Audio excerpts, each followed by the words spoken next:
Assalamualaikum warahmatullahi wabarakatuh. Salam sejahtera, Om Swastiastu, Namo Buddhaya. Jumpa kembali pemirsa Satria Kembara dimanapun Anda berada. Semoga kita senantiasa diberi keselamatan dan terhindar dari wabah yang sedang melanda dunia. Di sini akan kami ceritakan yaitu Bupati Banyumas yang ke-7 yang kemarin telah saya sampaikan bahwa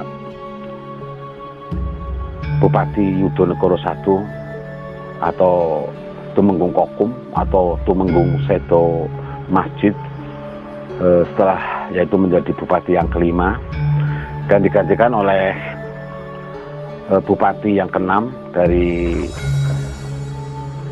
Punggawa Keraton Kartosuro, namun beliau hanya menjabat 3 tahun dikarenakan dipecat oleh Sang Sunan karena balelo terhadap kasunanan. Setelah beliau dipecat, digantikan oleh putra dari Raden Tumenggung Kokum atau Adipati Yudonegoro I yaitu Raden Bagus Mali Gondokusumo. Kemudian setelah menjadi Bupati Banyumas yang ke-7 bergelar Raden Tumenggung Yudonegoro II.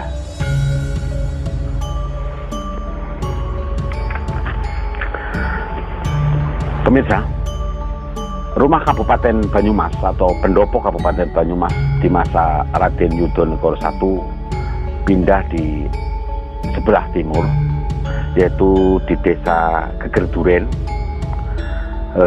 atau Desa Menganti, dan bekas kabupaten lama akhirnya menjadi sebuah desa yang bernama Karangkamal karena terdapat banyak sekali pohon kamal. Oleh Kiai Raden Adipati Yudonegoro II telah dibangun sebuah pendopo rumah kabupaten dengan sebuah pendopo yang letaknya Malang. Kita ingat sabda daripada Raden Wargautomo untuk melarang bedakturnya untuk mendirikan rumah Balai Malang, dengan disertai ruang paringkitan, yaitu ruang untuk penyimpanan gamelan atau wayang, yang diantaranya di atasnya itu terdapat 2 talang atau saluran air. Pada suatu malam, Adipati Yudonegoro II tidur di ruang paringkitan. Ternyata 2 orang penjahat, 2 orang kajineman itu telah lama mengintai berada di saluran air di atas beliau, yaitu di antara kedua atap rumah, yaitu di saluran air atau talang. Dan di kala Raden Bagus Mali atau Adipati Yudonegoro II terlelap tidur, kedua penjahat tersebut menyergap beliau. Akhirnya beliau terbangun dan kaget serta berteriak. Namun abdi atau para abdi dalem, para dalah pada saat itu mengira bahwa Sang Adipati sedang bermimpi. Namun setelah diintip, beliau sedang dipegang oleh 2 penjahat. Kemudian para prajurit berdatangan dan menangkap 1 penjahat, dan yang satunya lari namun bisa dikejar. Kemudian dihadapkan kepada sang bupati. Setelah ditanya bahwa kenapa sampai ngalapati atau akan membunuh sang adipati, penjahat tersebut menjawab bahwa dia hanya utusan dari Adipati Surodipuro yang telah dipecat oleh Sang Sunan karena sakit hati, sehingga dia akan membunuh Sang Adipati. Setelah berbicara kepada Sang Adipati dengan baik hati pun melepas kedua penjahat tersebut. Dan dengan kejadian tersebut, sang adipati menjatuhkan waler atau memberikan ilo-ilo kepada warga turunannya. Dalam bahasa aslinya, ilo-ilo prasopo cedak burungku ing tembe ojo ono kang gawe umah nganggo ngingu ruang paringgitan nganggo tarang loro jendela ana ngarep tarang dinggoni wiso kala jendela ana kala ora bisa tulung pinujole pangwinging pengaran Rahayu Slamet isih winong-wong ing pangeran manungsa ora kena ditimongsane kena katerkan sampe kalane anak putu ing kembe padha kawruhana yo aja ngate suwung kahayon. Setelah kurang lebih setahun pindah dari Kabupaten Lama, Kiai Adipati Yudonegoro II menitahkan untuk membuat saluran air, yaitu dari Rawa Tembelang yang terletak di sebelah selatan kabupaten yang baru mengarah ke barat terus ke utara di antara Kabupaten Baru dan Lama. Saluran terusan ini kemudian dinamakan Kaligawe sampai sekarang, dan daerah-daerah sekitar Rawa Tembelang lalu menjadi daerah pesawahan yang sangat subur. Pemirsa, Raden Kiai Adipati Yudonegoro II mempunyai 3 orang garwa padmi. Yang pertama yaitu Raden Ayu Adipati Yudonegoro, atau yang disebut juga Nyai Ageng Banyumas, seorang putri dari Kiai Raden Ngabehi Yudonprono Patih Kaliwungu, seorang keturunan dari Panembahan Palembang, atau Raden Aryo Damar dengan urutan lurus sebagai berikut. Anda bisa lihat di deskripsi. Kemudian yang kedua Raden Ayu Angger, yang disebut dengan Raden Ayu Sepuh, putri dari Kiai Raden Ngabehi Drepowongso Kahodan, dan sebelumnya adalah garwa ampean susunan Prabu Amangkurat III. Dan yang ketiga Raden Ayu Kanoman. Kiai Raden Adipati Yudonegoro II berputra 10 orang, akan tetapi yang disebut hanya 8. Yang pertama Raden Bagus Konting, yang kedua Raden Bagus Notowijoyo yang menjadi Bupati Gombong atau Bupati Roma pada kala itu.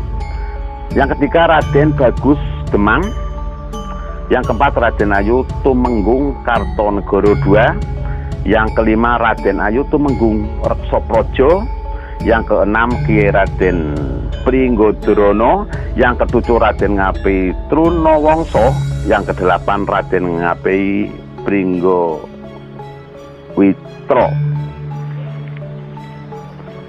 Raden Tumenggung Kanduran I atau Raden Notowijoyo, yaitu menjadi Bupati Roma atau Gombong, putra nomor 2 dari Kiai Adipati Yudonegoro II di atas, menikah dengan putri Kiai Ngabehi Mangunyudo atau Kliwon Banyumas, putra menantu dari Kiai Raden Adipati Yudonegoro I atau Adipati Sedo Masjid.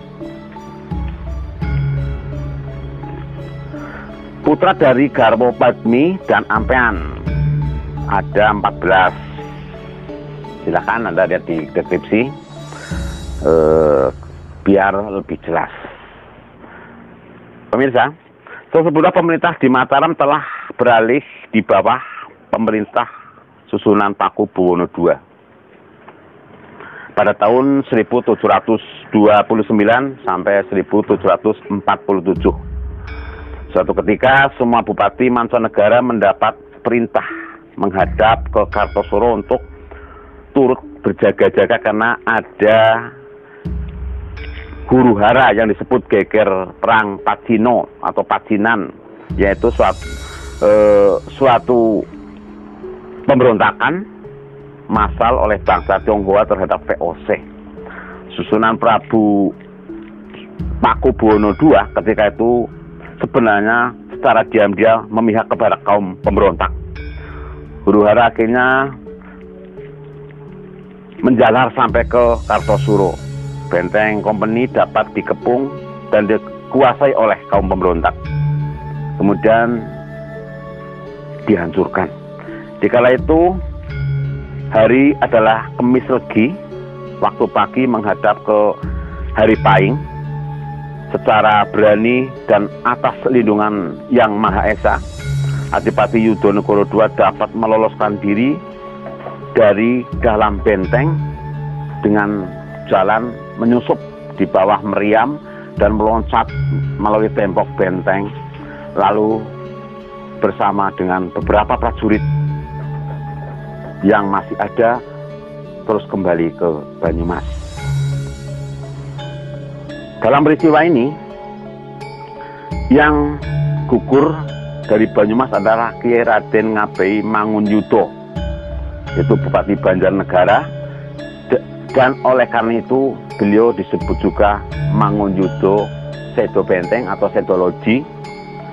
Dalam perjalanannya kembali sampai Banyumas, Adipati Yudonegoro II sebenarnya sangat menyesal karena kepergiannya dari Kartosuro tidak diberitahukan dahulu kepada raja.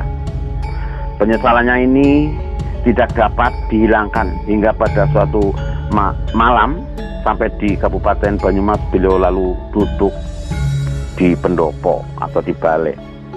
Sampai pagi para diyah dan pengawal kabupaten mengira sang adipati masih nyenyak tidur di pendopo. Akan tapi ketika dibangunkan ternyata Kiai Adipati Yudonegoro telah wafat tanpa ada seorang pun yang mengetahuinya. Jenazah Kiai Raden Adipati Yudonegoro II kemudian disemayamkan di Pesarean Dauan, Banyumas. Setelah itu maka almarhum dikenal dengan sebutan Tumenggung Sedo Pendopo atau Yudonegoro Sedo Pendopo. Ini terjadi pada tahun 1743 Masehi. Pemirsa, setelah Raden Adipati Yudonegoro II wafat, Kabupaten Banyumas dipimpin oleh seorang tumenggung dari Kartosuro, lagi-lagi dipimpin yang bukan ahli waris dari menantu beliau, yaitu Raden Tumenggung Reksoprojo. Suatu ketika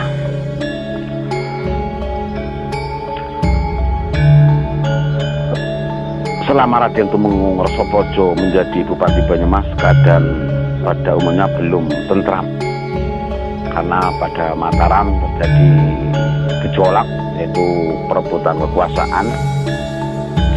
Dan suatu ketika pasukan Kompeni sempat singgah di daerah Banyumas. Tapi pada saat itu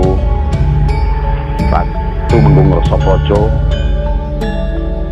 tidak bisa memberi suguhan secara apa mestinya terhadap Kompeni, atau tidak bisa menjamu Kompeni secara kemauan daripada Kompeni, sehingga jamuan beliau pun ala kadarnya.